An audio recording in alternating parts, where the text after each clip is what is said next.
교육 방식이 바뀐 건 오늘 처음 봤습니다.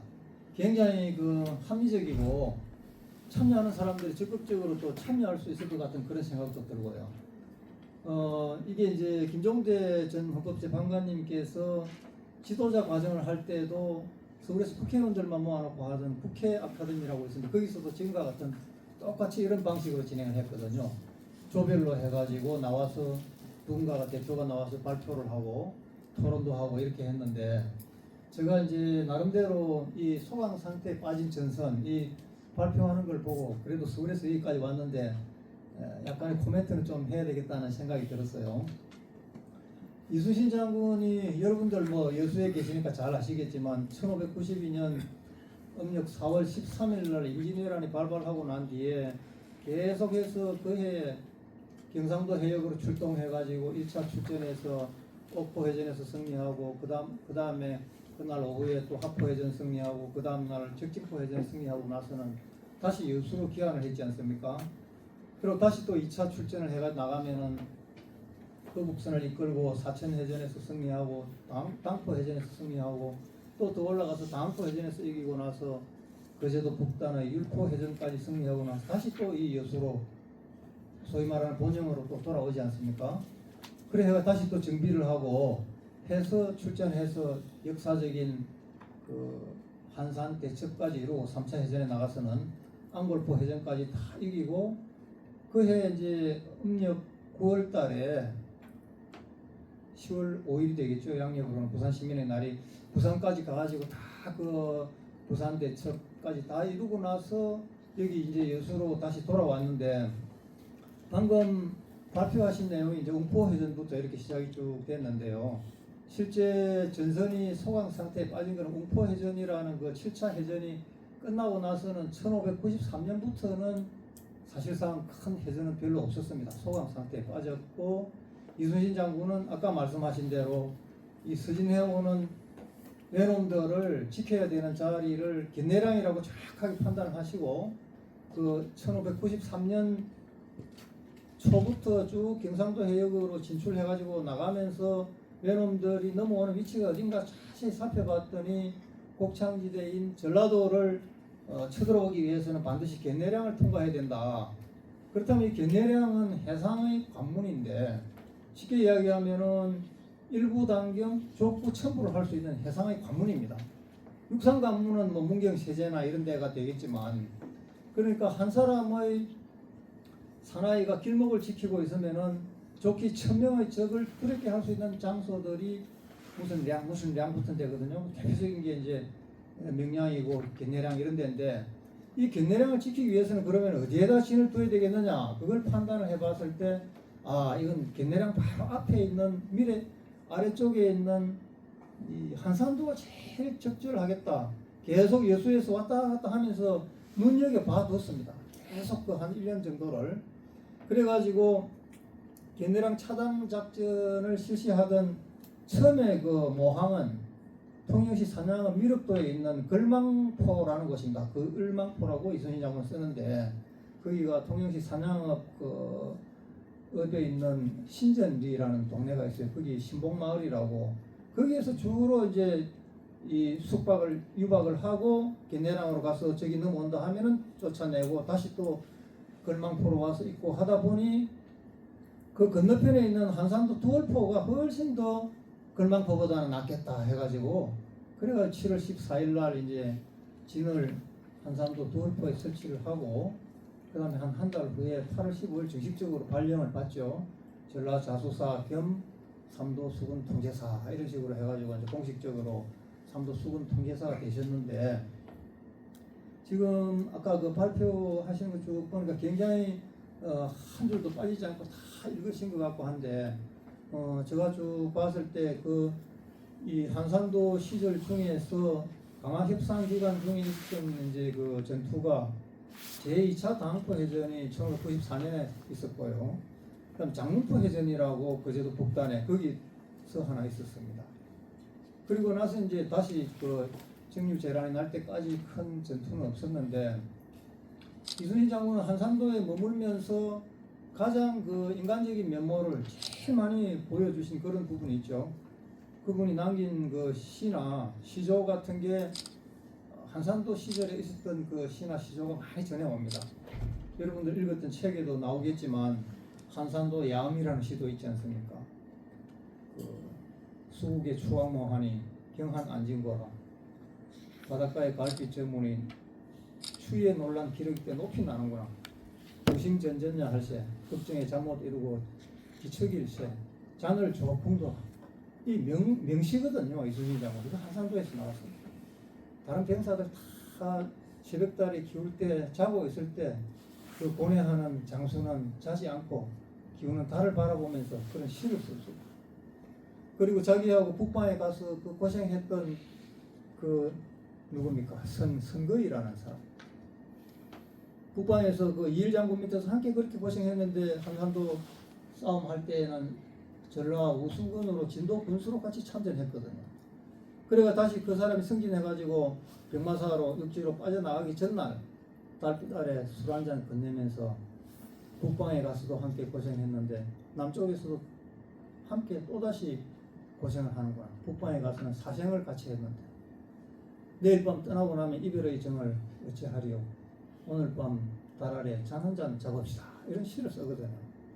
그 보면 이순신 장군은 그야말로 그 진면목을 제일 볼로 하면은 3년 8개월 동안 그 한산도에 있었던 그 시절의 난중일기라든지 시라든지 이런 것만 자세히 살펴보면은 정말 병사들에 대한 사랑이라든지 그 다음에 정의로운 행동 그 다음에 자력으로 모든 돈전 경작하고 심지어는 어주까지 종이를 만들어 올려라 하니까 한산도에서 당나무가 종이까지 만들어서 인편으로 짊어지어 가지고 보내주고 그 자력이지 않습니까? 그리고 정성스럽게 거기서 판옥선을 계속 거기서 한산도에서 만들어 가지고요. 여기 전라 자수정의 판옥선 24척, 저 전라 우수정의 25척 정도 있었던 거북선하고 합치면 좀 더 되지만 그 한산도 시절에 무려 원균이 칠천량 해전에서 피하기 전까지 판옥선을 약 한 180척 정도 건조를 했고요. 그 판옥선 숫자보다 더 많은 협선이나 여기 여수 왔다 갔다 할 때 그 어머님이 잘 계시는지 보러 가는 그런 배는 탐구선이라고 합니다. 그것도 일종의 협선인데 그런 배들은 180척의 판옥선보다 더 많았어요. 한산도에서 얼마나 배를 많이 건조를 했는지 그런 시절을 한산도에서 보내셨는데 이게 나중에 여기도 거기서 제일 오래 쓰셨죠. 우리 단순히 이 소강 상태에 빠진 전선 이걸 가지고 요구만 이런 게 아니고 이순신은 아까 그 우리가 어떻게 하면 이순신 전도사가 될 수 있을까 이런 말씀을 하셨는데 우리는 보통 그 옹달샘론을 많이 펼칩니다. 우리 사회가 지금 혼탁하고 곳곳에 부정과 뭐 비리와 이런 게 있으면은 우리 이순신 학교를 졸업해가 적어도 이순신을 배운 사람은 곳곳에서 깊은 산속의 옹달샘처럼 누가 알아주지 않더라도 맑은 샘물을 자정해서 스스로 이 솟아나게 할 수 있는 그런 사람들이 다 되어가지고 우리 사회 요소요소에 그런 옹달샘들이 하나씩 다 자리 잡고 있으면은 점차점차 그 주변이 맑아지면서 나중에는 사회 전체가 맑아지는데 그 옹달샘 역할을 하는 사람 하나하나가 이순신 전도사라고 생각하고 누가 알아주든지 알아주지 않든지 우리 강용명 이사장님이나 서천석 교장 선생님처럼 이렇게 여러분들도 좀 전도사가 되어 주셨으면 좋겠다 하는 그 소감 말씀을 제가 간단하게 코멘트 올리겠습니다. 감사합니다.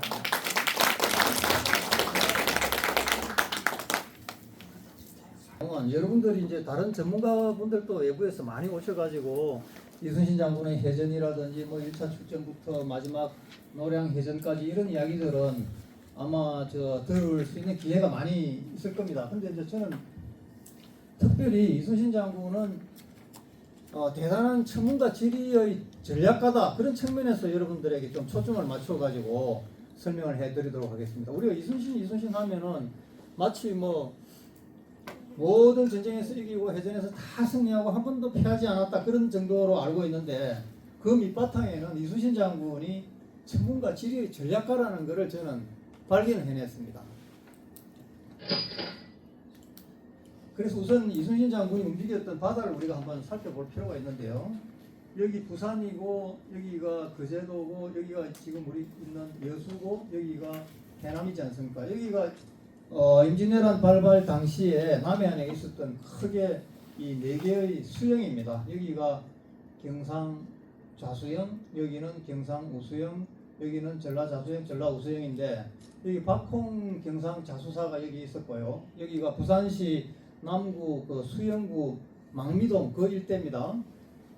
그리고 여기는 원균이 있었는데 원균 장군은 거제시 남부면 그 가벨이라고 지금 현재 지명으로 거기에서 경상 우수사로 있었고 지금 여수에 이순신 장군이 계셨고 여기는 해남군 문내면 선두리 거기가 우수영이라는 지명이 지금도 남아 있습니다.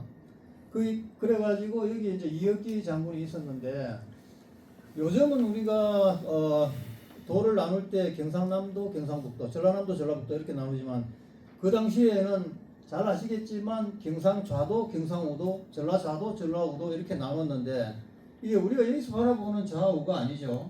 선조가 북쪽에서 앉아서 남쪽으로 내려다볼 때 왼쪽에 있으면은 좌도, 오른쪽에 있으면 우도입니다. 그래서 경상좌도는 낙동강을 기준으로 해가지고 저쪽 부산이라든지 기장이라든지 칠곡, 안동 저쪽이 이제 전부 경상 뭐 의성 이런 데가 전부 경상좌도가 되고 낙동강 우측 이쪽이 왼쪽에 있는 데가 뭐 합천, 의령, 그다음에 함안, 진주 이쪽이 전부 이제 경상우도가 됩니다. 낙동강을 기준으로 했죠. 근데 이제 전라좌우도는 강이 기준이 아니고 여기 무등산을 가로질러서 쭉 여기 저 장흥까지 내려오는 호남 정맥이라는 산맥이 있습니다. 그 산맥을 대충 기준으로 해가지고 이쪽은 경상좌도, 이쪽은 전라좌도, 이쪽은 전라우도 이렇게 나눴거든요. 그래서 이게 이제 이순신 장군이 왜 천문과 지리의 전략가라는 것을 설명을 하기 위해서는 우리 남해안 지형을 잘 한번 살펴볼 필요가 있는데 우리나라만큼 이렇게 해안선이 굴곡지고 복잡한 나라는 세계에서 몇 군데 없습니다. 이걸 이제 지리학을 하는 사람들은 이걸 리아스식 해안이라고 하기도 하고 침강해안이라 그러죠. 우리나라 동해는 침강이 아니고 위로 솟아올란 융기해안이기 때문에 해안선이 아주 단조롭습니다. 동해 부산에서부터 저 강원도까지 올라가면서 보면은 그냥 섬도 없고 해안선이 거의 뭐 단조롭잖아요. 이렇게 되어 있는데 남해안은 수없이 굴곡진 해안선들이 이렇게 들어갔다 나갔다 되어 있거든요. 이걸 리아스식 해안이라고 하는데 이순신 장군은 이 구석구석 제가 난중일기 임진장초 다 뒤져봤는데 부산에서부터 여기 목포까지 해가지고 저기 고군산 선유도까지 섬이나 해안 구석구석까지 안 가본 데가 거의 한 군데도 없더라고요. 제가 300회 이상 답사를 했습니다. 이순신 장군의 전적지를 약 한 20년 동안. 그런데 가면은 다 뒤져보면은 이순신 장군이 다녀간 곳이고 공식적인 기록이 없으면은 그 동네에 나이 많으신 80 넘으신 어르신들 인터뷰를 해보면은 우리 동네에 구전으로 전해 내려오는 무슨 이야기가 있는데 이순신 장군이 여기 와서 하룻밤 자고 갔다 하더라. 그 동네 이름은 예를 들어서 뭐 고든개다, 이렇게 고든개가 있다 이렇게 하면은 그걸 또 맞춰보면은 고든포라고 이순신 장군이 착하게 또 표시를 해놨어요. 그러니까 어디 가서 이렇게 살펴보면은 이순신 장군이 정말 지나가지 않은 자리는 거의 없습니다. 근데 이순신 장군이 여기 계셨는데 지금 까만 점들이 거의 경상도 해역에서 보이죠? 거의 경상도 해역에서 보이는데 물론 뭐 전라도 쪽에도 몇 군데가 있긴 합니다만 이게 이제 전적지인데 이순신 장군이 싸워서 이긴 장소들입니다. 까만 칠을 제가 해놓은 이 조그만한 동그라미들이 1차 출전에서 옥포해전 이기고 그 다음에 하포해전 이기고 적진포해전 이기고 이런 식으로 쭉 이제 다 이렇게 표시가 되어 있거든요. 그 다음에 여기 노란 오렌지색으로 되어 있는 이런 부분들은 전부 지명에 량이라고 들어갑니다. 아까 견내량도 나왔죠. 거제시 용남면하고 통영시 용남면하고 거제시 사등면 사이에 있는 신거제대교, 구거제대교 아래에 있는 좁은 해협이 견내량이거든요. 여기가 지금 이순신 장군은 적은 병력으로 많이 덤벼오는 적들을 물리치기 위해서는 항상 량을 지켰습니다. 나중에 제가 다시 한번 말씀을 드리겠지만 부산 영도다리 건너가는 량이 초량입니다. 그 다음에 창원시 마산 하포구 부산면 저도 구봉리와 저도 사이가 고리량이라고 했습니다. 이순신 장군은. 그 다음에 여기는 견내량이고요. 그 다음에 통영시 미륵도로 건너가는 거기는 창량 내지는 착포량이라고 합니다. 이순신 장군이 여기를 창량 착포량이고, 여기 사량도 상도와 사량 하도 사이에 뱀처럼 길게 뻗어 있는 저 수로가 사량입니다. 뱀사자를 써가지고. 그 다음에 노량은 이 남해도하고 하동군 사이에 있는 좁은 협수로가 노량인데, 그 노량해전 때 이순신 장군이 돌아가셨지만 여기 가보면은 이 지명이 하동 노량도 있고 남해 노량도 있어요, 지금도. 그 다음에 여기 여수에는 백서량이 있는데, 여기 여수시 화양면, 여기 저 화양반도 끝에 있는 저기 안포리에서 희도라는 데서 백도로 건너가는 그 희도 뭐 식당도 봤습니다. 저는 거기 가가지고. 예. 거기 희라는 말이 뭐 하양 이런 뜻이고, 전라도 사투리로는 또는 건너간다는 뜻입니다. 건널 도자. 그 견내량도 전하도라고 했어요. 전하가 옛날에 건너간 곳이다. 여기는 하얀 선무로 건너가는 곳이 희도거든요. 그 여기가 이제 이런 대표적인 량인데, 여기가 백서량. 그 다음에 여기 그 고금도 이순신 장군이 다시 재기한 이 고금도 이 강진마량에서 강진에서 건너가는 그 아래 요즘 그 다리가 놓아졌습니다만 거기가 마량이거든요. 그 다음에 이제 완도로 건너가는데 여기가 달도라는 조그마한 섬이 하나 있었는데 요즘 그 전부 연결해가지고 조그마한 다리를 다 놔가지고 완도까지 다 그냥 연결이 돼버렸는데, 그 조그만 섬 이름이 달도입니다. 그 량이 옛날엔 달량이었어요. 달량진 외변도 있었고 했는데, 명량은 여러분들이 뭐 너무나 영화도 봐서 잘 아시니까 설명할 필요가 없을 정도인데, 어쨌든 이 오렌지색 작은 점은 이순신 장군이 서진해 오는 적을 지킬 때 방비할 수 있는 그런 일부 단경 족구 첨부를 할 수 있는 그런 자리다 하는 걸 정확하게 파악을 하고 계셨어요. 그러니까 천문과 지리의 전략가죠, 이순신 장군은. 이거 이제 임진왜란이 일어나기 전에 이 부분은 오늘 그 발표도 있고 했기 때문에 제가 그냥 빨리빨리 넘어가도록 하겠습니다. 이게 폭풍전야의 세 나라라고 했는데 조선, 일본, 명나라 이야기입니다. 조선은 말 그대로 사랑진 외변도 있었고 을묘 외변도 있었고 기축옥사라고 엄청난 동인들이 죽었습니다. 이때 정열입 영모 사건이라고 해가지고. 율곡 이 같은 사람이 이때 상소문을 올릴 때 조선은 이미 나라가 아닙니다. 그럴 정도로 이야기할 정도로 완전히 나라가 그냥 뭐 엉망진창이 되어버렸다는 이야기죠. 그래 통신사를 파견해가지고 일본의 정세를 한번 알아보고 오라고 했더니 서인인 황룡길이가 정사로 가고 동인인 김성일이 부사로 가서 살펴보고 가서 정반대 이야기를 하거든요. 황룡길은 쳐들어올 겁니다. 김성일은 쳐들어오지 않을 겁니다. 이렇게 이제 혼란스러운 보고까지도 하는 이런 지경에 이르렀는데, 일본은 이미 그 당시에 벌써 스페인이나 포르투갈과 교역을 했고요. 천주교하고 조총이 전례가 됐습니다. 그러니까 교역을 해가지고 적어도 무역을 해서 부를 축적해가지고 자본주의가 싹 트고 있는 그런 단계였어요. 그러니까 우리보다 굉장히 앞서갔죠. 우리는 외놈들이 뭐 야만족이라고 뭐 깔보면서 맨날 이야기하는 사이에 이 아들은 벌써 전국을 통일하고 도요토미 히데요시가 전국시대가 끝났습니다 이미. 그리고 1992년에 임진왜란이 일어났는데 91년에는 총동원령을 내려가지고 큐슈에 있는 나고야성까지, 지금 그 오사카의 그 옆에 있는 나고야가 아니고요. 거기는 명고옥이라고 한문으로 쓰는데 여기 명고옥이라고 쓰는데 여기는 명호옥이라고 조금 한문은 다릅니다. 거기 나고야로 내려와가지고 총동원령을 내리고 여기 도요토미 히데요시가 여기까지 내려와가지고 지휘까지 했습니다. 전국의 그 다이묘들을 다 집합시켜가지고 성도 쌓고 그런 정도로 체계적으로 침략 준비를 하고 있습니다.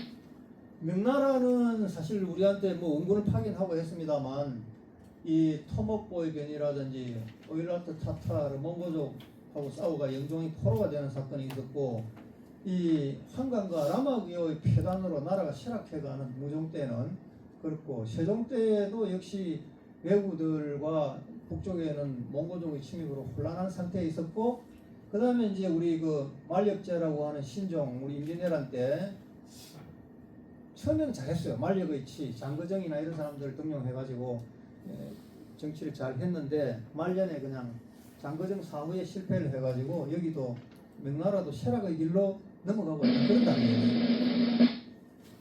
근데 이제 우리는 아까 이야기했지만 경상자수형, 경상우수형, 전라자수형, 전라우수형 이렇게 쭉 되어 있는데 규모가 따져보면은 전라자수형이 제일 작아요. 여기는 5관 5포밖에 안 되는데 이 경상우수형 같은 데는 조금 뭐 계산하기에 따라서 왔다 갔다 합니다만 8관 16포 정도로 엄청나게 큰데요, 관할구역이.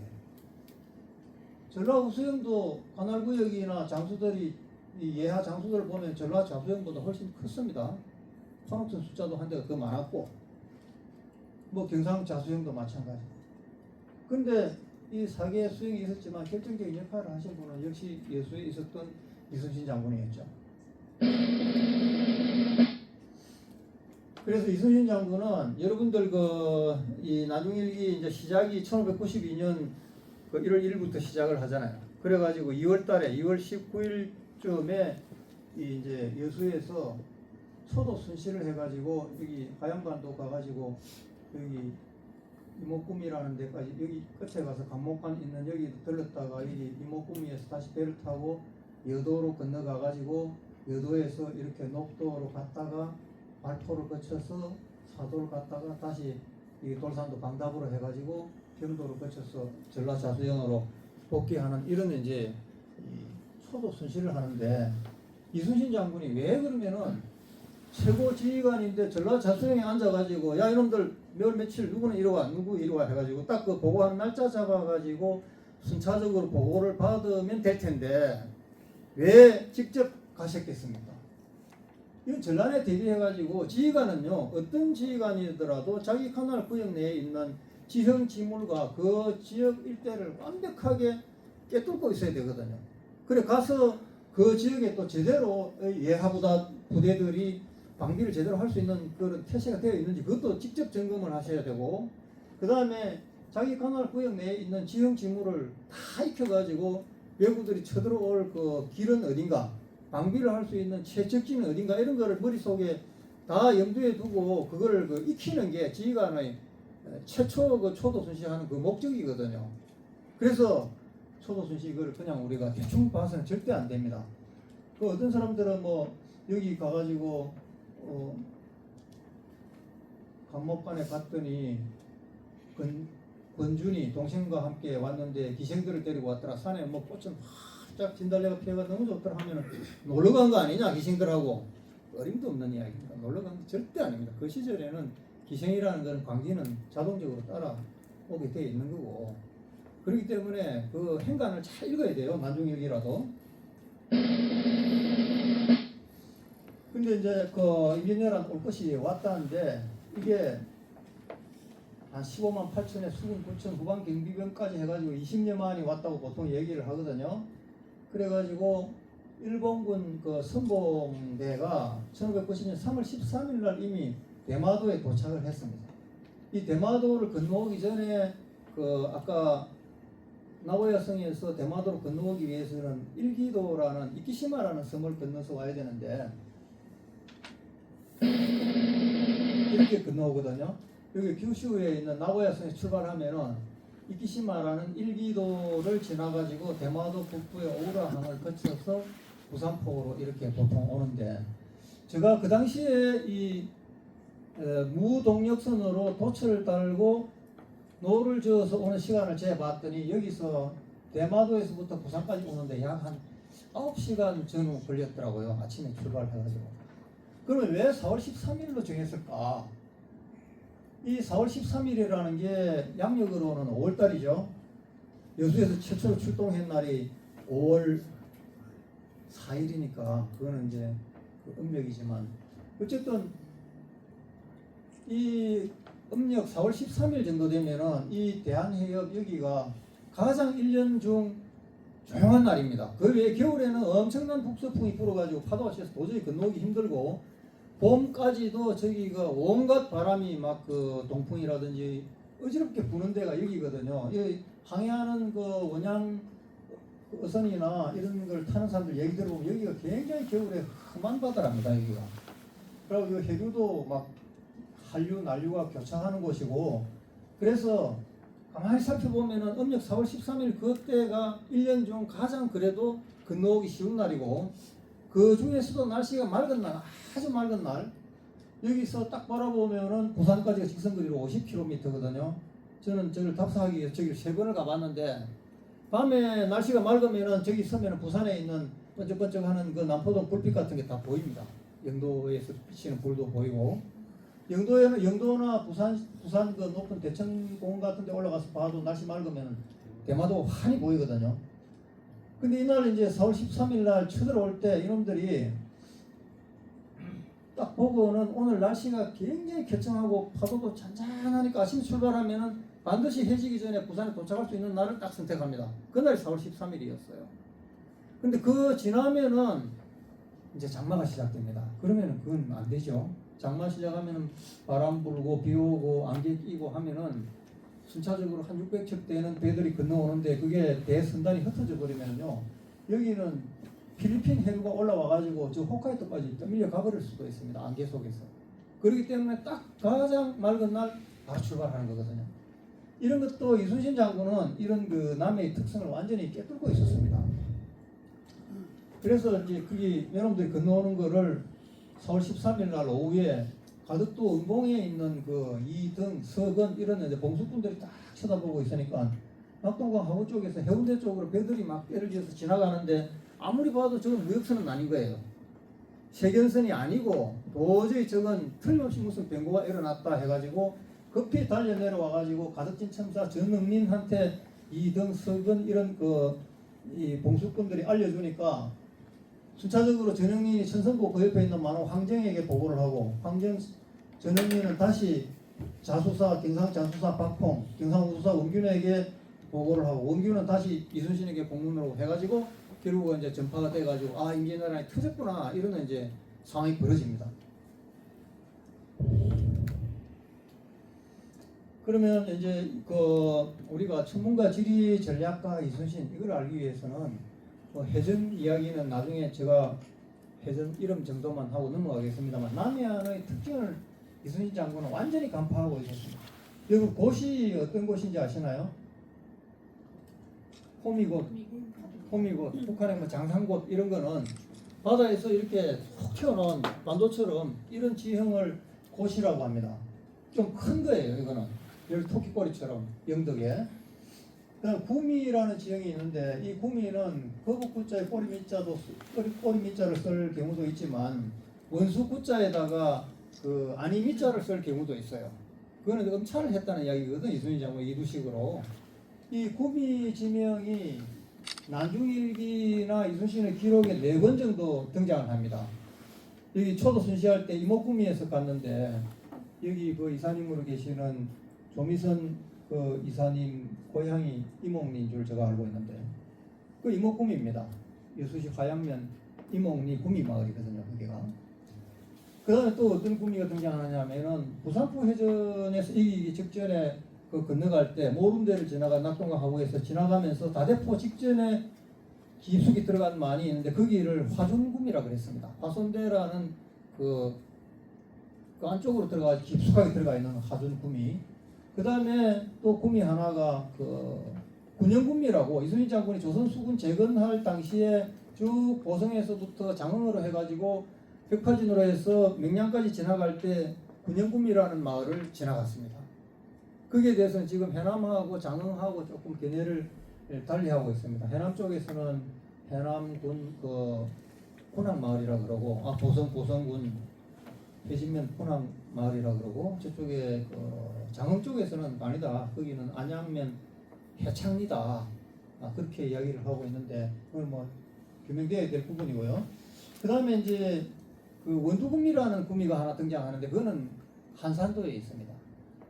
한산도에 가면은 온두단이라고 거기 입정포 마을 안쪽으로 쑥 들어간 그거를 갖다가 구미라고 하는데, 이 특징이 뭐냐면은 여기는 안으로 깊숙하게 들어갔고 양쪽에 높은 산들이 대부분 있어요. 그렇기 때문에 바깥 바다에서 봐서는 저 안에 뭐가 있는지를 알기가 굉장히 힘든 지형입니다. 저 구미는.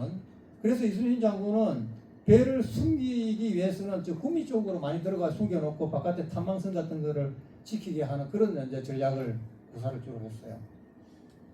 그냥 포는 여러분들이 뭐 사람이 사는 갯마을, 여기를 포라고 하죠. 뭐 옥포, 단포, 당포 전부 포지 않습니까? 포구라는 뜻으로 쓰이기도 하고, 그다음에 량은 아까 이야기했듯이 육지와 섬 사이 또는 섬과 섬 사이의 좁은 흡수로다.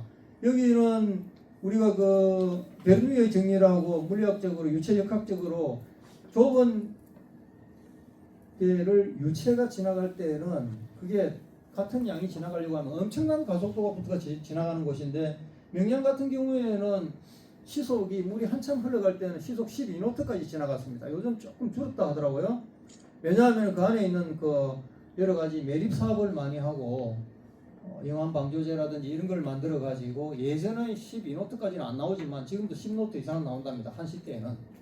그러니까 한시라고 하면은 보통 어부들이 이야기할 때 그 보름하고 금음을 이야기하거든요. 명량해전이 9월 16일 날 있었으니까 음력으로 그때가 한시입니다.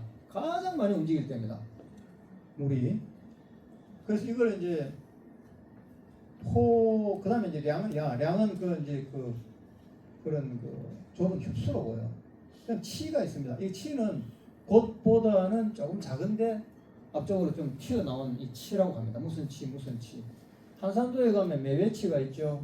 외군들을 떠다니는 시신들을 건져가지고 묻어준 툭 튀어나온 산등성이 그 매외치라고 그러고, 그 다음에 곳곳에 치가 많이 있는데 이걸 이제 치 같은 데는 망군을 내보내가지고 그게 끝이니까 튀어나온 끝자락에 딱 그 깃발 같은 걸 들고 서 있게 했다가 적들이 나타난다 하면 치 뒤에 요쪽에 들어간 구미 쪽에 숨어있는 우리 아군들에게 저기 온다고 알려주는 그 역할을 하는 장소가 치입니다. 여기 치에서 딱 보고 있다가 이런 걸 이제 남해안의 특징을 이순신 장군은 완전히 간파를 하고 있었죠.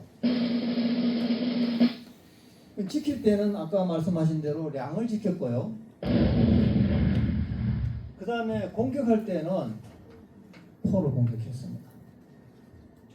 이게 보시면은 이 폭포, 율포, 장문포, 웅포, 하포, 뭐 안골포, 부산포 안에도 장림포, 서평포, 다대포 전부 포죠. 여기 뭐 사천포, 당안포, 적진포, 춘원포, 당포 이렇게 어란포 이렇게 많은 이제 포들이 있는데 주로 그 공격할 때 이순신 장군은 포 안에 들어있는 외놈들의 전력을 우리하고 비교를 다 해보고 우리가 압도적으로 이길 수 있겠다고 판단이 들 때만 그 포를 딱 그 막아가지고 밀고 들어가지고 압박을 해서 때려 부수는 그런 전법을 펼쳤어요. 그게 뭡니까? 그게 쉽게 이야기하면은 이길 수 있는 조건을 다 만들어 놓고 싸운다든지 이길 수 있는 전투만 한다는 그 뜻이 손자병법에 나오는 선승구전입니다. 미리 이겨놓고 전쟁을 보한다는 거죠. 전쟁을 싸운다. 근데 이게 이제 공격할 때는 이렇게 포를 공격해 들어가는 이런 대단한 그 전문가 지리 전략가입니다. 이순신 장군은.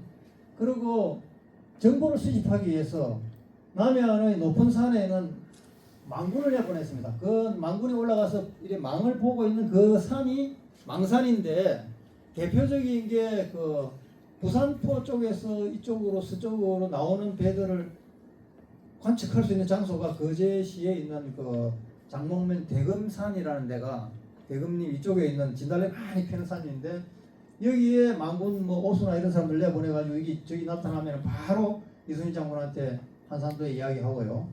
그다음 백방산 여기는 경남 고성군하고 통영시 사이에 있는 백방산이라는 저기에 망군 제한국 같은 사람을 저기에 딱 내보냈습니다. 여기는 견내량 쪽으로 진출하려는 적들 요즘의 진해에 있는 데서 웅천 쪽에서 나타나가지고 그저도 북단을 거쳐서 견내량으로 내려오는 것을 가장 잘 관측할 수 있는 데가 백방산입니다. 한산도에도 가도 제일 높은 산 이름이 망산입니다.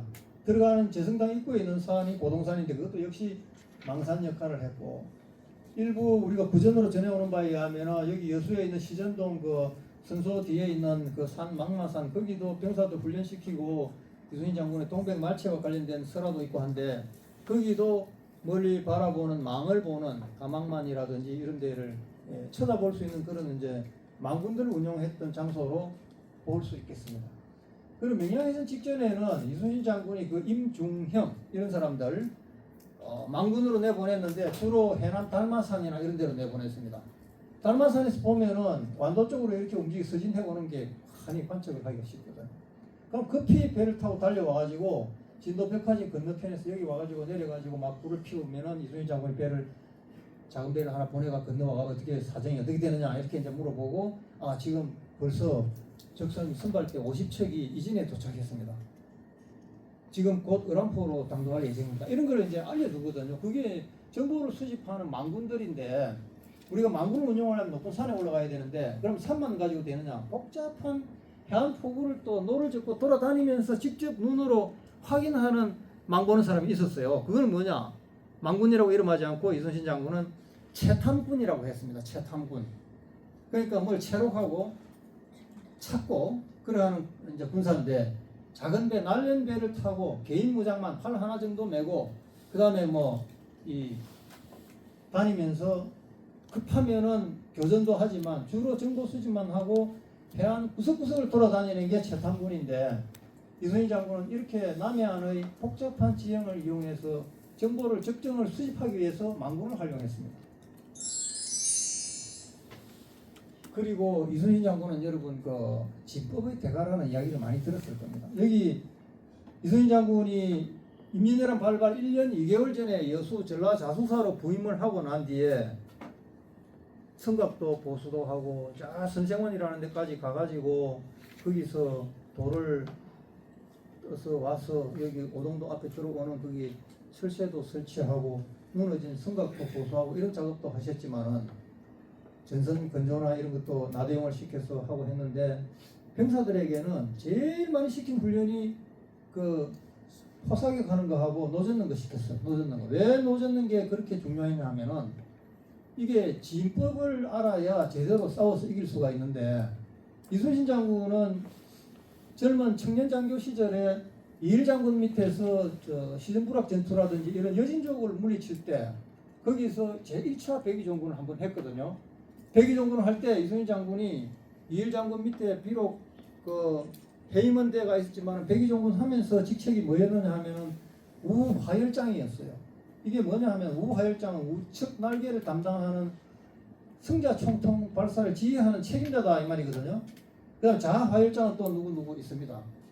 그럼 이렇게 하의 날개처럼 이렇게 펼쳐가지고 집중 승자 총통이나 이런 포화를 커부는 이게 뭐냐면 하객진입니다. 하객진이나 이런 거를 원래는 육군에서 하는 건데 이순신 장군은 벌써 여진족과 싸울 때 이 진법을 마스터하신 분입니다.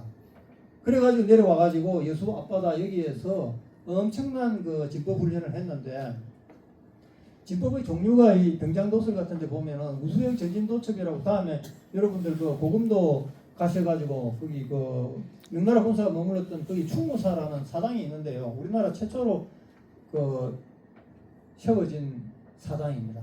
국립사당으로는.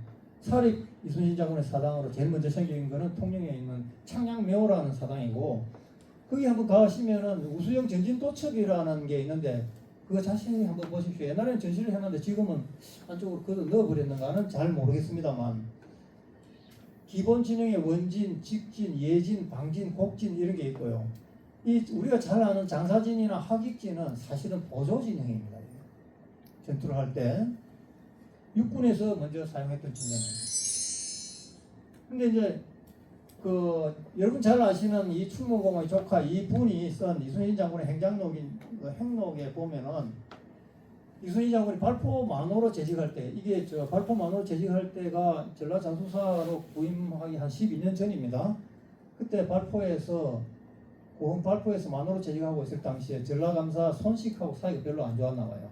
그래가지고 손식이 이순신을 좀 못마땅하게 생각하고 화순으로 와가지고 직접 거기까지 발포까지 가지도 않고 화순으로 불러내가지고 너 뭐 진법에 대해서 좀 아냐? 한번 무슨 진법 그 진도 한번 그려보라고 이렇게 이야기를 쭉 했는데 딱 그냥 이순신 장군이 종이하고 붓을 들고는 착하게 몰입해가지고 딱 그리는데 무슨 뭐 예를 들면은 무슨 도를 그려 진도를 그려봐라 딱 그리거든요.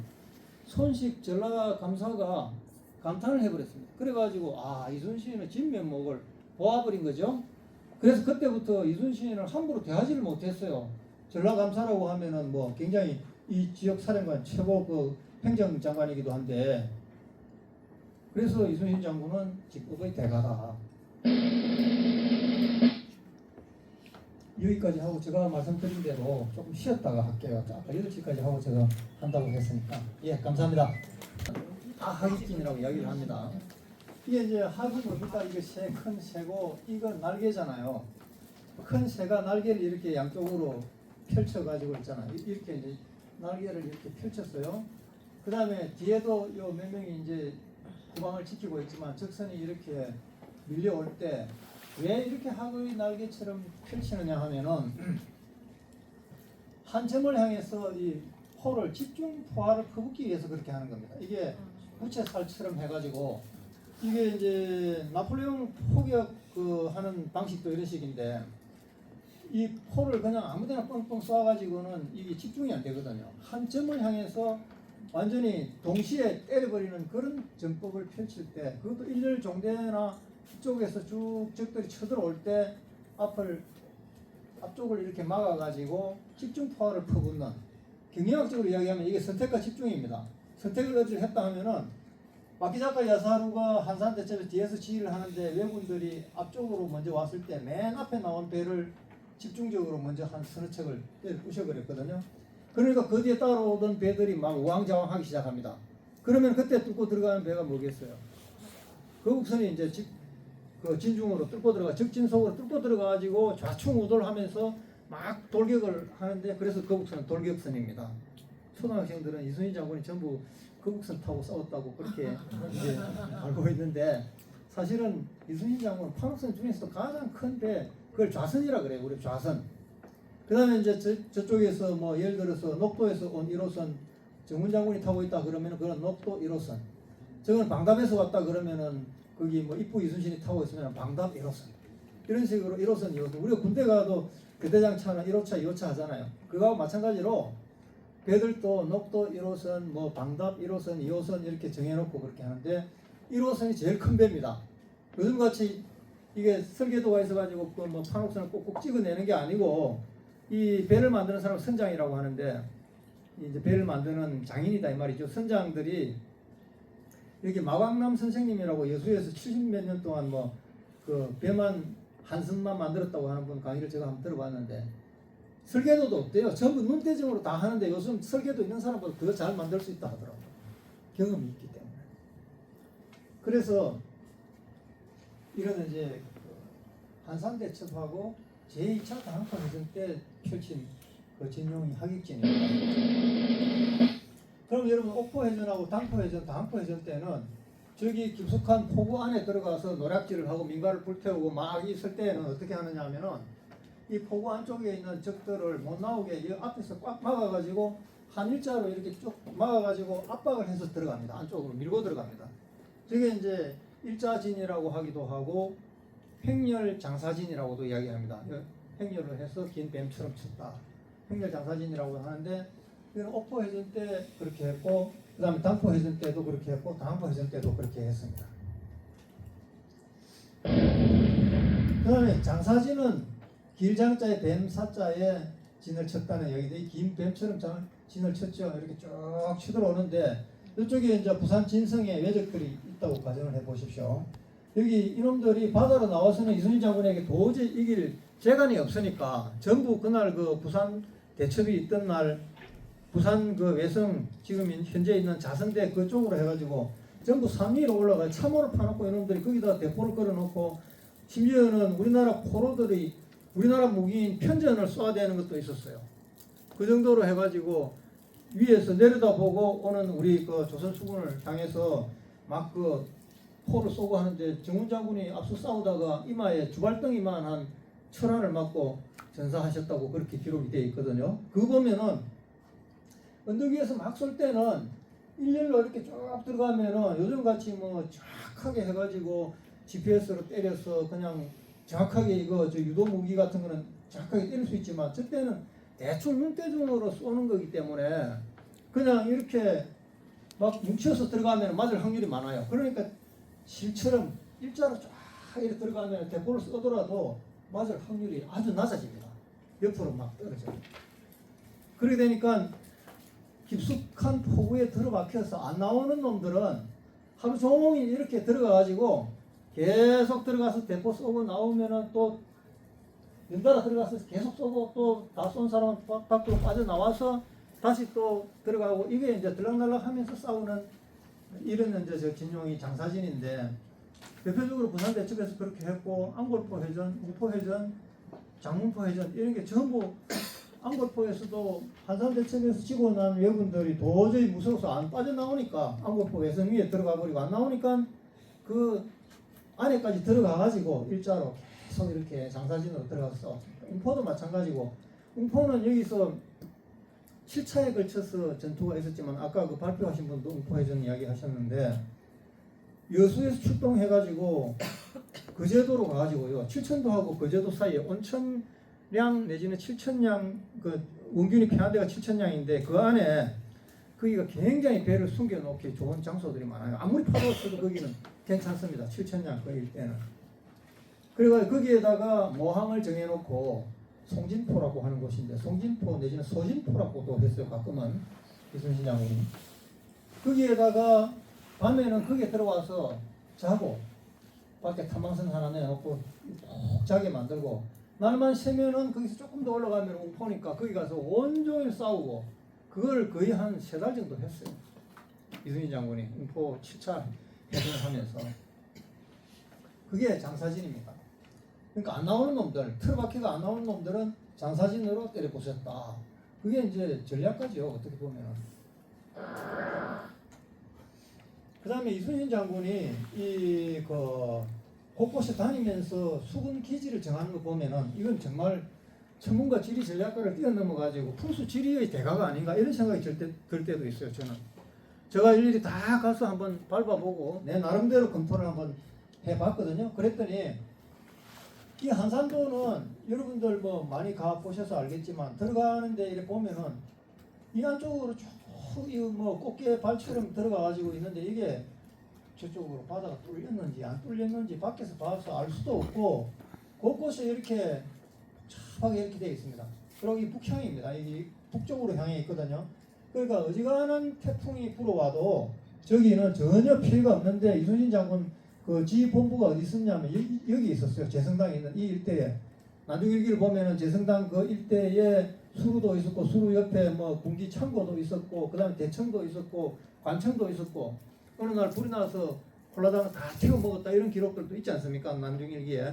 그러니까 여기에 지휘본부가 여기에 재성당에 있었는데 조선 수군들이 어디에 진주를 했느냐 하면 여기에 주로 진주를 많이 했어요. 안쪽에 이런데 그다음 여기 그리고 또 이런 곳 그 다음에 야소라고 하는 여기 무기 만드는 곳이고 그다음 의암은 이거 옷 의자에 이거 저 옷 군복 제작하고 군복 수선하고 빨래하고 하는 그런 데입니다. 죽자는 화살 만드는 대죽자 하포 이거는 군수품 하역하는 자리입니다. 이제 한산섬 전체가 이순신 장군의 섬이었는데 한산도 제일 높은 망산이 있죠. 여기는 이제 망을 보는 산이고 한데 장홍유라는 명나라 장수가 이순신 장군을 만나러 와가지고 이순신 장군은 외부에서 손님이 오면 여기 지휘본부에 있다가 어디까지 마중을 나가느냐 하면 요 앞에 있는 죽도 근처까지 마중을 나갑니다. 여기를 이순신 장군이 나중에 여기에서 포구라 그랬어요. 안으로 들어오는 입구라고 입구자를 써가지고 포구까지 마중을 나갔다. 어디까지 가느냐 여기까지 갑니다. 그리고 들어와서 이제 한 이틀이나 이래 잘 이제 연회도 베풀고 무슨 뭐 작전 회의도 서로 하고 이렇게 이제 돌려보낼 때에는 좀 기분 좋으면은 이쪽에 건너편에 있는 미륵도 그 앞에 있는 그 사이남까지 가서 전송하고 사이남에 내려서 부하들하고 술 한잔 하고 들어올 경우도 있고 대충은 여기 포구라고 요 정도까지만 전송하고 오거든요. 근데 명나라 장수 그 장홍유가 왔을 때는 여기 근처까지 근처 미륵도에 있는 그 사이남까지 나가서 전송하고 들어오셨어요. 그만큼 비중이 높은 인물이라는 뜻이겠죠. 멀리까지 전송했으니까. 그랬는데 그 장홍유가 와가지고 무슨 이야기를 했느냐 하면은 내가 지금까지 수군 기지를 수도 없이 다 다녀봤는데 조선의 한산도만큼 수군 기지로서는 천혜의 기지는 처음 봤다. 최고다 이렇게 이야기했습니다. 지금 여기 수심이 낮아서 요즘 뭐 구축하면 이런 거는 들어갈 수 없지만 판옥선 같은 목선은 얼마든지 여기 들어갈 수 있는 자리거든요. 아무리 태풍 불어도 괜찮고요. 여기 들어가면서 보시면 알겠지만 홍송이 많이 자라는데 전부 그 당시에도 소나무가 많았다고 합니다. 그래서 이제 전선을 건조하고 그렇게 했는데 태풍 매미가 2003년도에 왔을 때 이 근처 섬들에 있는 완전히 나무들이 이런 아름드리 소나무들이 부러지는 소리가 저는 그때 그 전날 태풍 매미 오기 바로 전날 여기 통영에 가 있었는데 그 바람이 세게 부니까요 이만한 아름드리 나무가 부러지는 소리가 저도 뭐 군에서 대포 소리를 많이 들어봤는데 거의 대포 소리만한 소리가 나더라고요. 땅땅하고 이게 쓰러지는데 그런데 한산도에는 여기에는 빽빽하게 소나무들이 자랐는데 이쪽 남쪽에서 태풍이 오니까 북향이니까 하나도 피해를 안 입었습니다. 전혀 피해가 없었습니다. 그만큼 이제 이순신 장군이 탁월하게 위에 있는 경내량을 지키려고 하면은 한산도에 진을 둬야 되겠다 이렇게 뒀는데 근데 그뿐이 아니에요. 여기 이제 여수도 제가 와서 자세히 봤더니 여기 종고산 아래 해가지고 여수 전라자수형 그 앞쪽으로 해서 장군도에서 돌산도 그 사이로 해가지고 나가는 그쪽하고 그 다음에 오동도 쪽으로 나가는데 거기에 철새 설치한 곳하고 여러 군데를 이렇게 저 나름대로 생각을 딱 해봤더니 앞에는 돌산도가 있어가지고 외해에서는 전혀 보이지 않는 것이고 그리고 양쪽으로 이래 흡수로가 터져서 나가는데 그 앞에는 또 조그마한 섬 장군도라는 게 또 하나 있고 해가지고 장군도는 옛날부터 거기 이제 목책을 주변에 설치했다고 그런 이제 기록이 있던데요. 어쨌든 이 전라자수형은 수군 기지로서는 요 안에 들어와가지고 배를 정박해놓고 오동도 쪽하고 이쪽에 돌산도 나가는 저쪽 쪽으로 탐망선 한 척 정도만 내가지고 망을 보게 만들면은 여기 안에서는 마음대로 깊은 잠을 잘 수 있는 그런 장소입니다. 그렇게 택해야 돼요. 외해에서는 돌산도 때문에 보이지도 않고.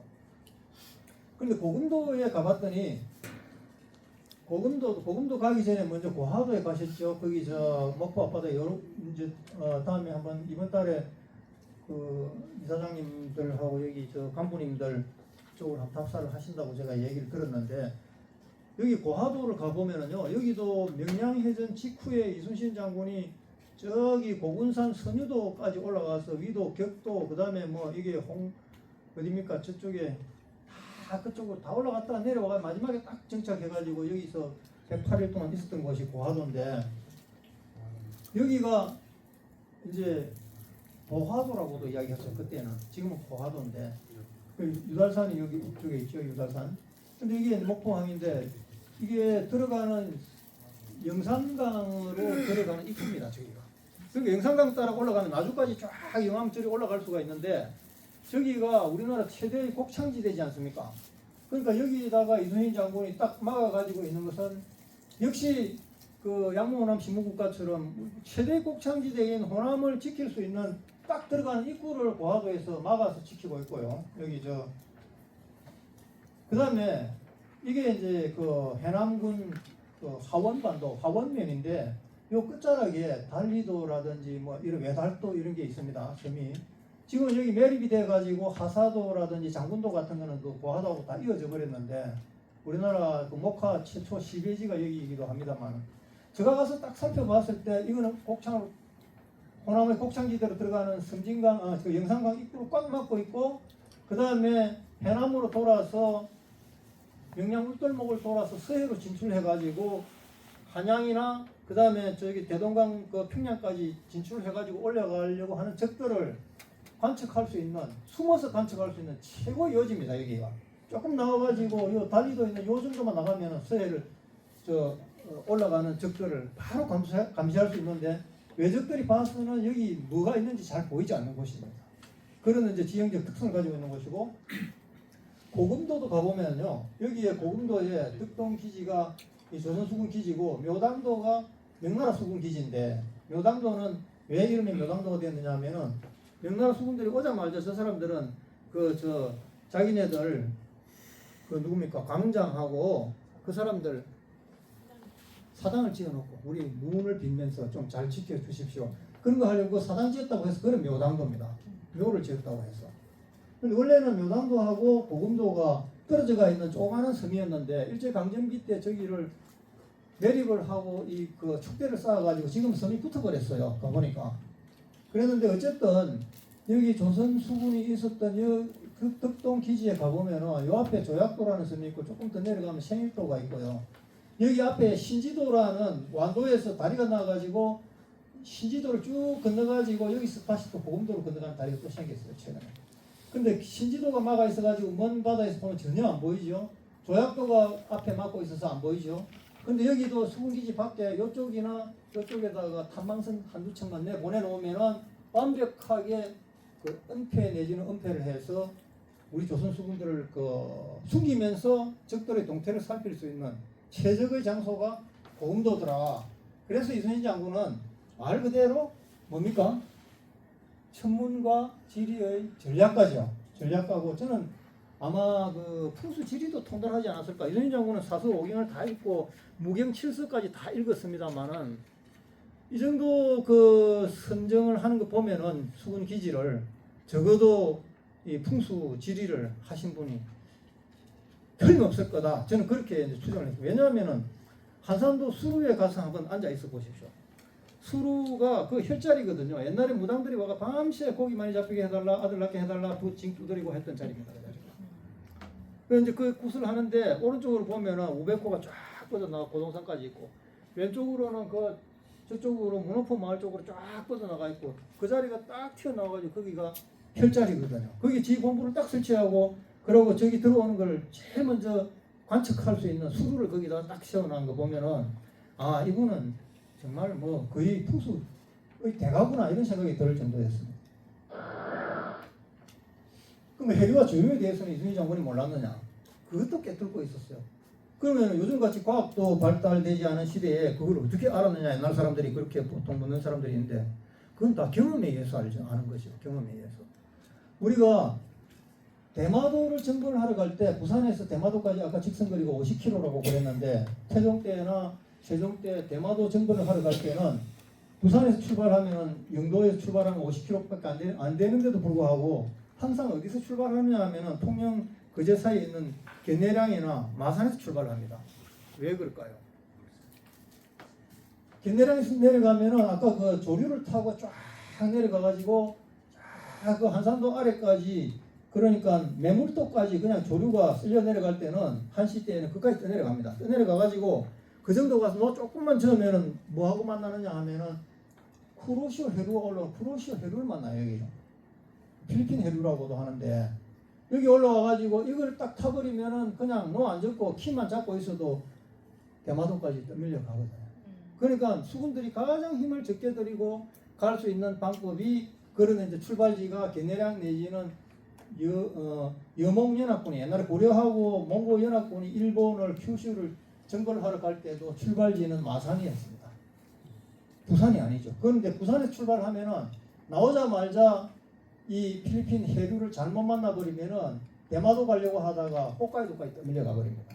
특히 판옥선 같은 거는 평저선이고 세숫대야처럼 이렇게 물 밑으로 깔아놓은 부분이 얕기 때문에 그냥 둥둥 떠내려가 버립니다. 그 칠천장 해전에서 초창기에 그 전령도 외양 해전이라고 전령도 바깥바다 해전에서 원균이 그냥 뭐 몇 척이 7척인가 떠밀려 가가지고 서생포까지 떠밀려 가가지고 울산 앞바다까지 떠밀려 가가지고 가토 기요마사한테 잡혀가 거의 다 죽었잖아요. 그 배 탄 사람은.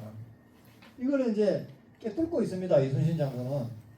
그래서 항해를 할 때는요. 사람들이 그 당시에 어떤 항해를 했느냐 하면은 낮에는 지문 항해를 하고 밤에는 천문 항해를 합니다. 지문 항해가 뭐냐면 낮에는 딱 보고 의영담 같은 사람이 경상도 지리를 가장 잘 알고 있는 의영담이 맨 선두 향도로 타가지고 저 산만 보면 아 저기는 욕지도 그 다음에 저기는 사량도 이걸 알면은 그 키를 사량도 끝에 하고 욕지도 저 튀어나온 산 저 사이로 키를 잡아라 이렇게 해가지고 그대로 해가지고 항해를 하는 게 지문항해입니다. 이 지형 지물을 활용해가지고 그대로 나가는 게 지문항해인데 지문항해의 특징이 뭐냐 하면 연안으로부터 약 한 300m 내지는 500m 이상을 벗어나지 않고 연안을 따라가는 게 지문항해입니다. 그래야 위험을 줄일 수가 있겠죠. 옛날에는 잘못하면 안개 끼고 하면 흩어질 수도 있고 이 선단이 반면에 천문항해는 뭐냐 하면은 이거는 이제 하늘에 별 보고 달 보고 동서남북을 가리는 거죠. 북극성 보고 저거는 북쪽 그 다음에 뭐 달이 오늘은 보면은 초생달이니까 이 시간쯤 뜨면은 어디에 지금 오늘은 뭐 해상에 몇 물이겠다 그렇게 해가지고 판단을 하고 그 다음에 이제 밤에도 이 섬 같은 거 모양을 실루엣만 보고 아 이렇게 생긴 거는 이게 그 사량도구나 저거는 욕지도구나 이런 걸 이제 알아보고 주문 항해를 합니다. 요즘은 GPS 항해를 하지 않습니까? 그래서 사람들이 많이 묻습니다. 저기 왜 이순신 장군이 한산도에 있으면서 견대량을 딱 틀어막고 있는데 무식한 외국 놈들은 그저들 돌아서 먼 바다로 돌아서 그냥 와버리면 되지 뭐 때문에 굳이 그렇게 견대량을 억지로 통과해서 나오려고 했느냐는 질문을 많이 하시는데 그게 바로 이겁니다. 그 당시에는 캐네탄을 그 대한해협을 건너올 때도 1년 중에 딱 제일 좋은 날 하루 택해서 오는데 그제도 남단은요 거의 태평양이고 하루에도 날씨가 어떻게 변할지를 도저히 예측이 불가능한 곳입니다. 그 바다는 그제도 남쪽은. 그런데 거기를 뭐 몇십 척이 같이 항행을 하다가 갑자기 바람이 불고 비가 오고 안개가 꼈다. 요즘 같으면 뭐 무전기라도 있어서 통제가 되는데 그거 흩어지면은 수습이 안 돼요. 그러니까 항상 원칙은 연안 항해를 했습니다. 그렇기 때문에 견내량을 통과하게 되었고 진도 남쪽에 뭐 세방낙조나 저쪽에 평목항을 돌아서 가지 않고 그 무식하게 그쪽으로 울돌목으로 쳐들어오는 이유가 다 이런 이유 때문입니다. 그다음에 조선수군의 배에 대해서 잠시 제가 말씀을 좀 드리겠는데 이 내일인가 그 거북선 이렇게 말씀을 하신다는데 거북선도 지금 여러 가지 논란이 많잖아요. 2층설, 3층설 뭐 해가지고 이게 크기는 어느 정도 되는가. 저거 마강남 장인이라고 여수에서 한선 만드시는 분은 거북선은 판옥선 중에서 제일 작은 배를 갖다가 박달나무나 이런 걸 보강을 해가 제일 튼튼하게 만들어가지고 규모는 작은 배다 이야기 하시더라고요. 그리고 돌격선으로 속도가 나와야 되기 때문에 적진에 빨리 투입을 하는 돌격선은 노를 저어서는 안 된다. 노는 이렇게 젓는 게 노잖아요. 이렇게 젓는데 그건 아니고 조정하는 선수들이 젓는 것처럼 돌을 젓는다 하더라고. 돌을. 이제 정설은 아닌데 그 배를 그렇게 많이 만드신 분이 그 하는 그런 말은 우리가 귀를 기울여야 되거든요. 내일 아마 제가 알기로는 거북선에 대해서 연구하신 분들 많아요. 저기 저 현대중공업 사장하신 민계식 그 회장님 같은 분도 거북선에 대한 책을 그분은 서울대 조선공학과를 나왔는데 완전히 시뮬레이션으로 다 해가지고 그 자기가 책도 한 2권 냈어요. 거북선에 관한 책도. 이제 조선 수군의 배를 우리가 이야기할 때 판옥선, 거북선, 캡선 이렇게 이야기를 하는데 일단 그 판옥선도요 용도에 따라서 이렇게 때로는 다르게 이름을 이순신 장군이 이야기합니다. 판옥선이지만 척후선은 척후장이 타잖아요. 예를 들면은 옥포해전 할 때 좌척후장 김인영, 우척후장 김만 해가지고 사도첨사 김만, 그 다음에 뭐 여도근간 김인영 이런 사람을 본대가 이 첨자진으로 해가지고 항행을 하고 맨 뒤에 후부장이 타고 좌부장, 우부장, 전부장 가운데 이제 중위장이 타고 맨 앞에 척후선 두 척에다가 척후장을 태워가지고 내보내는데 그때의 판옥선 두 척은 척후선이라고 합니다. 용도에 따라서 이름을 붙인 거죠. 판옥선이지만 본질은 판옥선인데 용도가 척후를 하는 척후선이라는 이야기입니다.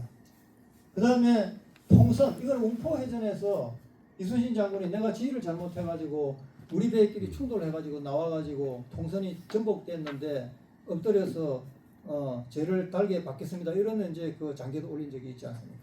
자기가 잘못한 건 자기가 스스로 다 책임지겠다는 이야기거든요. 그게 통선이 등장하고 그것도 다 판옥선입니다. 그 다음 경해선이라고 제2차 단포해전에서 판옥선 중에서 1호선, 2호선보다는 좀 작은 판옥선, 날렘 판옥선을 차출했어요. 그거는 빠르다고 경계선 내지는 경해선이라고 이야기했습니다. 그리고 협선이 이제 이게 협선은 원래는 비무장 연락선인데 이것도 평저선입니다. 일본 배는 밑이 뾰족한 이런 첨저선이기 때문에 대양을 건너오는 데는 밑으로 이렇게 좀 유선형으로 쭉 들어가 켜야 아까 우리 그 서생포까지 떠밀려간 판옥선하고는 달리 파도를 가르면서 건너오는 데는 첨저선이 유리한데 우리나라 남해안 같이 지형이 복잡하고 암초고 많은 데는 평저선이 유리하거든요. 근데 판옥선도 평저선이지만 이 협선도 4~5명이 타는 비무장 원래는 연락선 역할을 했는데 급할 때는 여기도 개인 무장을 해가지고 한 3~4명이 타고 다니는 그런 배가 협선입니다. 그래서 이것도 밑에가 평평하다고 해가지고 통구미라고 이야기합니다. 통구미. 통영 가면은 아직도 그 경상도 사투리로 통구문이라고 이야기합니다. 통구문이 배라고. 통구문이 배. 통구미선. 그러면서 이 배들을 이제 당포해전이나 이때 보면은 원균이 약속한 시간에 당포에 안 나타나니까 빨리 찾아가라 해가지고 막 주변을 막 돌아다니면서 막 찾아보고 하는 이런 이제 탐망선 역할을 했는데, 그게 이제 이 협선이 그런 역할을 할 때는 탐망선이라고 하고, 걔네랑 공시할 때도 판옥선이 나가가지고 맨날 지키고 있을 수 없으니까 한산도에서 몇 놈이 오는가 보라고 이래 내보낼 때는 처음에 이 빠른 작은 배들을 내보냅니다. 그래가지고 지킬 때는 탐망선이라고 하고, 그 다음에 전령이나 수색 임무를 할 때는 경계선이라고 부르고, 초탐선은 이건 명량해전 당시 판옥선 후미에 배치한 작은 배들이 있었습니다. 피라민들이 한 100여 척 무슨 이 어선을 타고 징을 치고 북을 치면서 응원을 했다는 거 말고, 우리 관군의 배인데 뒤에 진을 치고 있었던 게 초탐선입니다. 탐우선은 여러분들 만중일기 읽어보면은 누구누구를 보내가지고 여수에 여기 웅천 곰내에 계시는 어머님 안부를 물어봤는데 괜찮다 하더라 이런 이야기들이 나오지 않습니까? 그때 이제 내보내는 때는 이름을 탐우선 이렇게 보통 많이 붙이고, 그 다음에 이제 임진왜란이 끝나고 난 뒤에는 이 협선이라는 이름이 싹 사라지고 전부 사후선으로 바뀝니다. 그래서 이제 이거하고는 별도로 민간 동원선 중에 포작선이 있었는데, 포작선은 고기잡이 배입니다. 말 그대로 징발한 겁니다. 징발한 것도 있지만 자발적으로 해상 의병으로 자기 고기잡이 배를 타고 와서 이순신 장군 밑에 와서 나도 참전해서 싸우겠습니다 하는 해상 의병하고, 거기에 타면은 이제 스님들이 타면은 의성 수군이 됩니다. 그러니까 이제 의병으로 일어나면 의병이라고 하지만 승군은 의승이라고 하거든요. 의성 수군으로 참전하신 분들이 징발된 배나 스스로 몰고 온 배를 타고 거기에다가 죽창이나 큰 돌멩이나 야구공처럼 직은 거리에서 오면은 돌멩이라도 때려서 깨부수려고 돌멩이 같은 거 싣고 죽창 싣고 그렇게 활 하나 들고 이렇게 따라붙는 배들이 포작선인데, 이 포작이라는 뜻이 어부라는 뜻, 고기 잡는다는 뜻이거든요. 포작. 그래서 포작이 그동안에 이제 남해안에서는 보재기라고, 이게 말이 변용이 돼가지고 보재기 해가지고 이 공기 넣어주면은 이거 뒤집어 쓰고 물 밑에 내려가서 해삼 전복 이런 거 잡는 배를 보재기 배라고 했거든요. 머구리 배라고도 하고. 그 머구리가 이 포작입니다.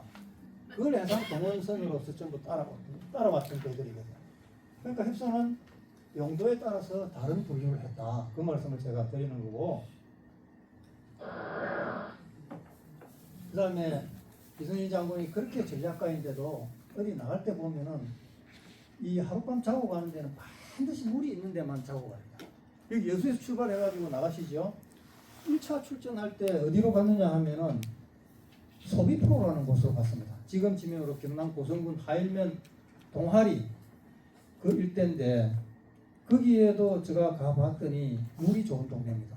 그리고 성이 있어요. 위에 소비포성, 서울비포성이라고 성이 있는 곳에는 가면은 반드시 동네가 있고 우물이 있습니다. 그래서 거기서 자요. 왜냐하면은 조선수군들이 움직이면서 밥에 먹을 물도 실어야 되지만 식수로 직접 마셔야 될 물도 거기에 가서 길어서 실어야 되거든요. 그리고 난방이나 치사를 하기 위해서 뗄나무가 반드시 필요합니다. 배 뒤에 이 치사를 하는 공간이 별도로 있었어요. 거기에는 이제 수치나 그 다음에 작은 장작 같은 거를 쪼개가지고 싣고 다니면서 밥을 하는데, 한산도에 가면 숯등이골이라고 있어요. 숯을 구워가지고 연료로 사용하기 위해서 숯을 굽는 그 골짜기 이름이 숯등이골인데 장곡이라고 있습니다. 한산도 다음에 한번 더 가시면 찾아보십시오. 그래가지고 이걸 이제 물이 없거나 이러면 전혀 정박할 수 없는 곳인데, 멀리 때 출동해가지고 장문포 해전 같은 데 나갔다가 한산도로 돌아서 내려올 때는 흉도라는 섬에 올라가가지고 이 띠풀을 베기 시작합니다. 띠풀을 왜 베는가 봤더니, 이 생나무 장작이나 이런 걸 불을 붙이려고 하면은 밑에 부살개가 있어야 되니까 그거 마른 띠풀 같은 걸 겨울에 그걸 밑에 이제 불 쏘시개로 쓰고, 일부는 그걸 엮어서 지붕 위에 이제 이 지붕을 일려고 그렇게 해가지고 섬에 내려가 형도에 내려가지고 띠풀 몇 동을 베가지고 싣고 왔다 이렇게 하거든요. 그 이제 단위가 우리 고기는 20마리를 한 두름이라고 그러고 연필은 12자루를 한 타서라고 그러는데, 나무는 이래 줄로 묶어가지고 여자가 이거나 남자가 짊어질 만한 그런 이런 큰 덩어리를 한 동이라고 하더라고요. 한 동, 두 동 했다. 깔비 한 동 했다. 청소까지 한 동 했다. 예를 들면은 그런 식으로 이야기를 하는데, 평도에서 입포를 해가지고 칠천량에서 원균이 패배한 원인 중에 하나가 이 식수하고 이 치사를 제대로 못했기 때문에 그런 면이 굉장히 컸습니다. 나와가지고 전령도 앞바다에까지 나와가지고 사도첨사 김무환은 억울해서 그 뛰어내려가 죽으려고 뛰어내려 버렸는데 그걸 또 외놈들이 갈고리를 건져 올려가지고 포로 잡아가지고 일본까지 데려갔는데 대단한 분입니다. 김무환이 사도첨사. 일본에서 힐일 단신을 자기 혼자 배 타고 탈출해가 우리나라까지 건너온 사람이에요. 마지막에. 그래가 마지막에 하만 가서 하만 부수까지 했습니다. 그렇게 해가지고 거의 전멸하다시피 했는데 들어오다가 영도 앞바다에서 거제도 쪽으로 오다가 칠천도 쭉 오니까 얼마나 이 조졌는지 밥도 따순밥도 안 해주고 물도 제대로 안 주고 생쌀을 그냥 씹어 먹고는 노를 막 적게 만드니까 이 노젓는 병사들이 설사병을 만나버렸어요. 소화가 안 되고 해가지고 물도 뭐 제대로 안. 그래가지고 설사가 나면은 일단 이 물이 패이거든요. 이 탈수 현상이 일어나면 엄청나게 물이 먹힙니다. 힘은 쫙 빠져버리고 노를 못 져요. 설사 몇 번 해버리면. 그랬는데 그 물을 먹으러 가덕도에 상륙을 했는데 이미 그걸 알고 연락이 돼가지고 외군 육군이 약 3,000명이 이미 매복을 해 있었어요. 그 칠천량 일대하고 그 가덕도 일대에는. 그 물 먹으러 올라갔던 노젓는 병사들이 탈수 현상 때문에 목이 말라서 올라갔는데 그 자리에서 물 먹으러 올라가다가 400명이 그냥 죽어버렸습니다. 외군들한테. 매복해 있던 외군들. 그래가 수습도 안 되고요. 겨우 와가지고 칠천량에서 들어와서 완전히 뻗어버렸는데 그게 1597년 7월 15일 날 저녁에 완전히 그냥 전멸을 하다시피 돼버렸거든요.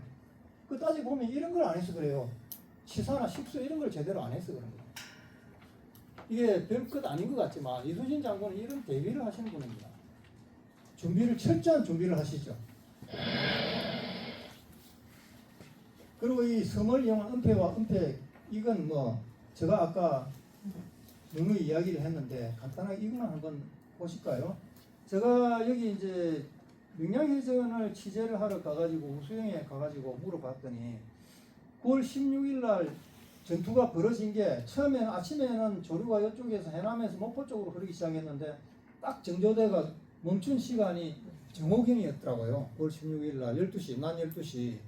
그때부터 이제 총 반격전이 펼쳐지는데 이순신 장군 혼자서 그 왜군들 133척에 맞서가지고 1시간 이상 버텼는데 뒤에 있던 12척의 배들은 도망가다시피 한 반마장 정도 뒤로 물러나가지고 막 있는 그런 상황인데 이순신 장군이 초록이를 딱 올리고 초록이 올리면은 지금 대장이 위험하니까 대장선을 구하러 와라고 했는데 그 안 오면은 잘못하면은 명령 위반죄로 차명에 처해질 수 있으니까 맨 먼저 달려온 사람이 거제 현령 안위가 달려왔지 않습니까? 안위야, 너가 들어가서 외적과 싸울래? 아니면 군령에 의해서 죽을래? 하니까 바로 뛰어들어가서 싸우자. 그러니까 거기서 막 외놈들이 겹겹이 달라붙어가지고 안위의 배 위로 기어 올라오는데 안위가 그때 이제 능장이라는 걸 가지고 외놈들을 때려 부수는데 기어 올라오는 놈들을 능장이라는 몽둥이가 뭐냐면은 한 1m 30 정도 되는 몽둥이 끝에 쇠줄을 세 가닥을 달아가 비녀처럼 뾰족한 이런 그 쇠를 달아가 모처럼 이 도리깨로 타자가듯이 그냥 올라오는 놈을 때려 잡는 게 그게 능장입니다. 그걸 가지고 하다가 힘이 다 빠져가지고 나중에는 배에다가 실어놨던 몽돌, 수마석이라고 대포가 원래 납이나 철이나 이런 게 귀하기 때문에 그거 다 떨어지면은 이 그 몽돌을 둥글게 깎아가지고 그것도 집어넣어가지고 쏘면 직격탄으로 날아가서 적선을 부술 수가 있는데 그것까지도 올라오는 놈들을 머리를 쳐서 버티고 있다 보니 다시 한번 이순신 장군이 김응함 보고 명령을 내리니까 김응함이 달려와. 김응함 보고도 너가 들어가서 싸울래? 어떻게 할래? 그러니까 이제 들어가니까 그때 두 명이 들어가서 싸우는 걸 보고 뒤에 늘어서 있던 다른 배들이 합세를 해가 달려온 게 그게 한 10시경부터 전투가 벌어졌는데 12시 넘어서 정조대가 지나고 물이 거꾸로 흐르기 시작할 때부터 조선수군이 역전의 기회를 잡았는데 물이 가장 세게 흐를 때가 오후 2시경이었습니다. 그래가지고 백화진 쪽으로 쫙 흘러내려가는데 그 우수영에서 지금 완도 가는 배를 제가 한번 타본 적이 있는데요.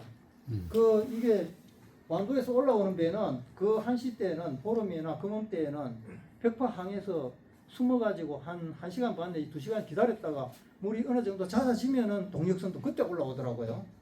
그랬는데 기록에 의하면 이순신 장군이 벽파 정자까지 추격해가지고 내려가 보니 옆에 있는 그 앙골포에서 포로로 잡은 준사라는 사람이 그렇게 보더니 붉은 비단옷이 하나 내려가는데 보더니 저걸 건져 올려보라 하니까 무상 김돌손이라는 사람을 시켜가지고 갈고리로 딱 건져서 올려봤더니 그 준사가 앙골포에서 잡은 여군 포로가 하느냐, 이건 마다시다, 이건 구루시마다는 거죠, 적장이다.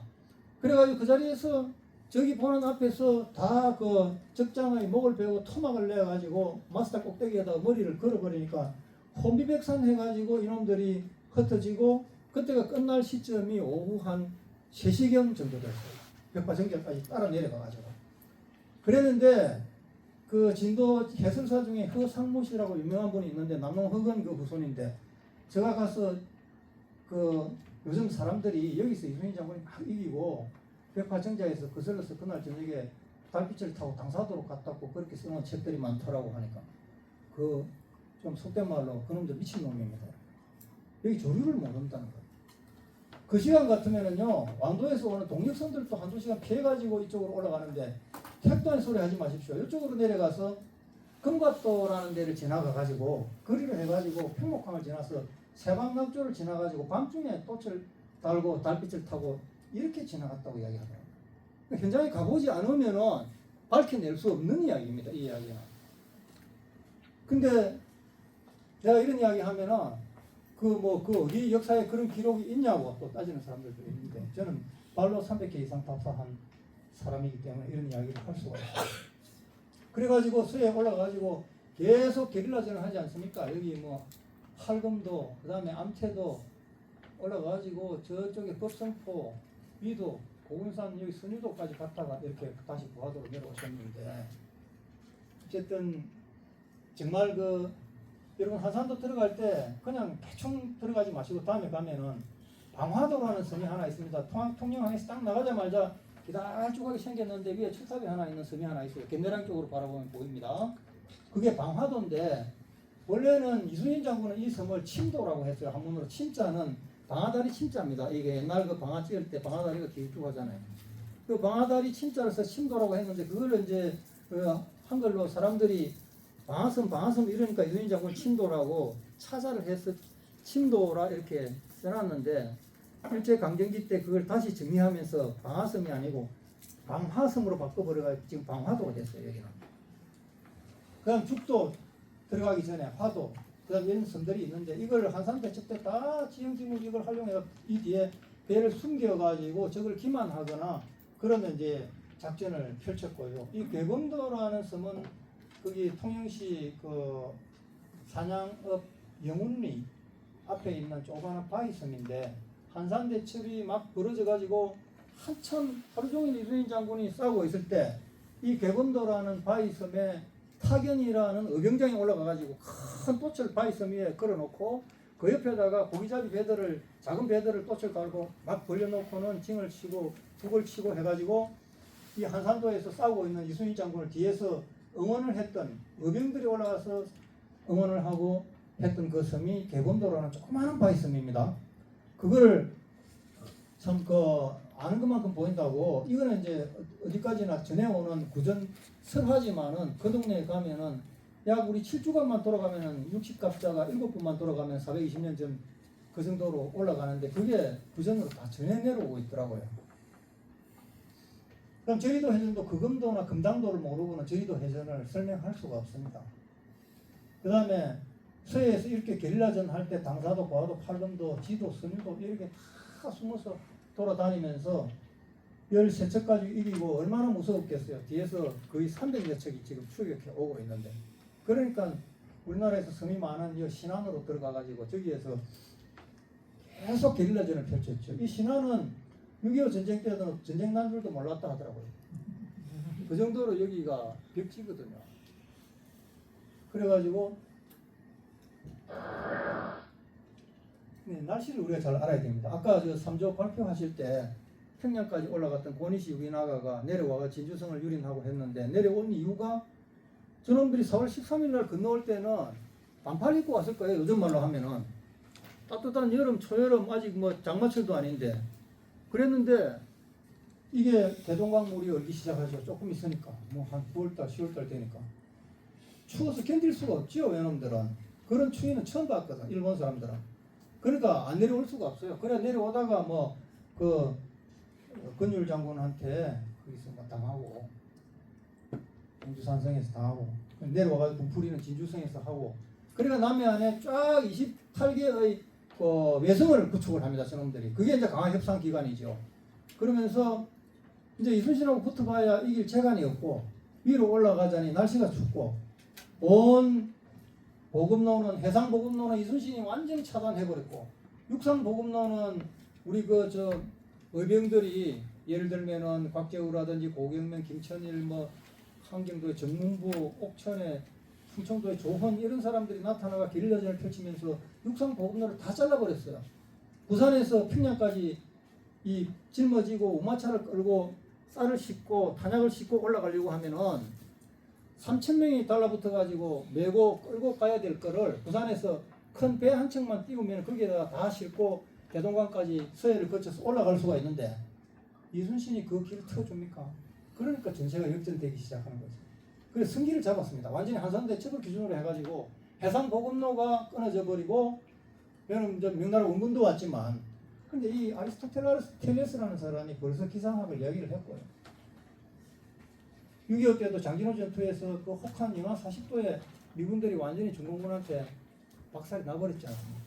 기후도 이순신 장군은 잘 꿰뚫고 있었기 때문에 1월달에 1997년 1월달에 부산포 앞바다에 나가서 넘어오는 가토 기호마사를 요격하라고 했을 때 절대 안 됩니다. 지나가는 과정에 웅포라든지 앙골포에 복병들이 분명히 숨어 있을 것이고 그 다음에 판단해 봤을 때 해내탄의 날씨가 그때는 이건 장난이 아닙니다.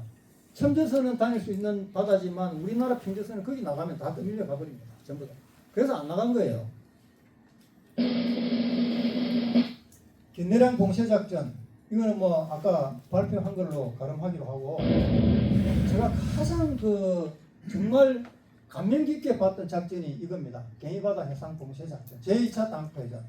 여기 광희도라는 섬이 있죠. 여기를 이제 광희도를 갱이섬 그러는데 광희도가 이 일대를 갱이바다라고 합니다. 어부들이 이 일대를 전부 다 갱이바다라고 하는데 1594년 3월 3일 날 여기 벽방산 부하역 뒤에 있는 추능포 뒤에 여기 벽방산에서 망을 보고 있었던 사람이 제한국이라는 사람이 또 있었는데 보니까 이날 오후 2시쯤에 이쪽에서 적선이 한 31척이 나타나더니 쭉 넘어와가지고 21척은 다음포로 이렇게 쑥 들어가고 나머지 7척은 이쪽에 오리량이라고 마산하포 진동면 쪽으로 들어가고 나머지 3척은 저도로 들어가는 걸 봤어요. 여기 저도로. 그래가지고 급히 제한국이 이순신 장군한테 달려가가지고 한산도에다가 이렇게 지금 적선이 31척이 와가지고 강화 협상 기간임에도 불구하고 이 이상 우리가 침범 안 하기로 서로 약조를 해놨는데 여기 넘어왔습니다. 이렇게 딱 이야기를 하니까 바로 이순신 장군이 그날 저녁에 견내량으로 판옥선 몰고 넘어와가지고 여기 지도 앞에서 하룻밤을 자고는 대선단을 이끌고 그 다음날 아침에 3월 4일날 아침에 판옥선 20척을 여기다가 딱 막아가지고 견내량을 봉쇄를 해버리고 나머지 본대를 데리고 어디로 가느냐 하면은 그제도 이 영등포에서 이 창원시 마산하포구 부산면 앞에 있는 정도라는 섬 일대에다가 하객진을 딱 펼칩니다.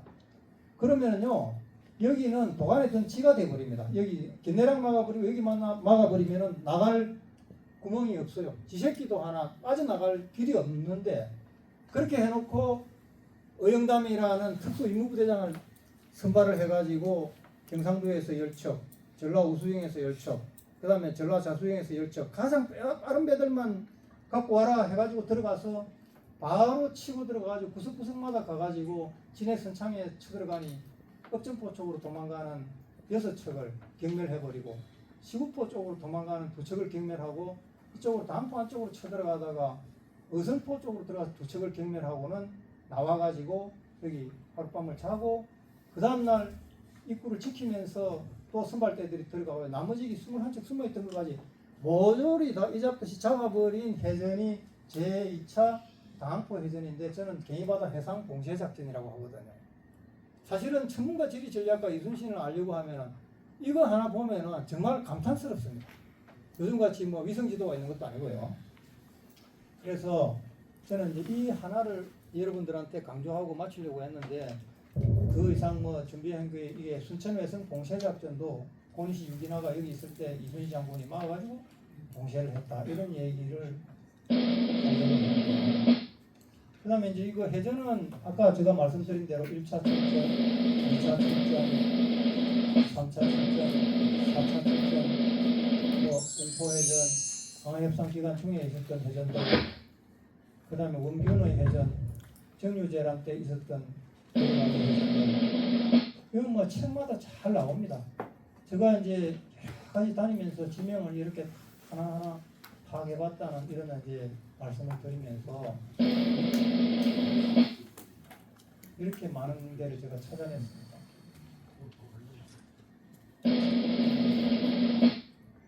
이주식 표기를 했던 이런 이제 복숭아 이런 것도 다 찾아냈고요. 그 다음에 이제 적진포 해전지가 어디냐, 여기는 뭐 1설, 2설 있다는 이야기를 말씀드리고, 합포 해전도 지금 뭐 저하고 해군들하고 좀 견해가 다릅니다. 저는 마산이라고 보고 있고, 해군들은 진해, 자기네들 졸업한 해군사관학교협회라고 학계라고 학포라고 이야기하고 있습니다. 이상입니다. 원래 사실은 이게 4시간 정도 해야 되는 강의인데 오늘 1시간 발표하는 것 때문에 조금 서둘러서 제가 했는데 다음에 저랑 현장을 한번 갈 기회가 있으면 더 좋겠습니다. 예, 감사합니다.